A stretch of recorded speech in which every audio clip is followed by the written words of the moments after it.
ବଳିଆସ୍ତମ୍ଭ ଘୋଷଯାତ୍ରା bypass Jagannath ମନ୍ଦିରର ବଳିଆସ୍ତମ୍ଭ ଘୋଷଯାତ୍ରା।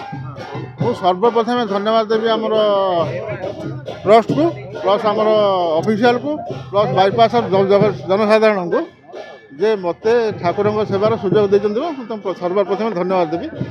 ଦୁଇରେ ହେଉଛି ଆଜି ହେଉଛି ବଳିଆସ୍ତମ୍ଭ ଘୋଷଯାତ୍ରା।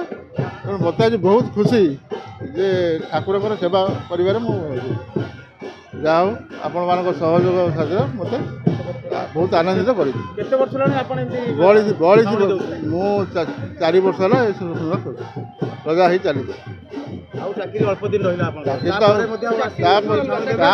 ତାପରେ କ'ଣ ହେବ ଟ୍ରଷ୍ଟ ବୁଝିବା ଅଫିସିଆଲ ବୁଝିବା। ଖୁସି ଲାଗୁଛି ଏ ଯୋଉ କାର୍ଯ୍ୟକ୍ରମ ମୋତେ ବହୁତ ଖୁସି। ଆଜି ପବିତ୍ର ରଥଯାତ୍ରାରେ ସମସ୍ତ ଭଦ୍ରକ ଅଞ୍ଚଳ ଏବଂ ସମଗ୍ର ଓଡ଼ିଶାର ଜନସାଧାରଣଙ୍କୁ ଯେ ଜଗତନାଥ ସମସ୍ତ ମଙ୍ଗଳମୟ କରନ୍ତୁ, ଏହା ହିଁ କାମନା।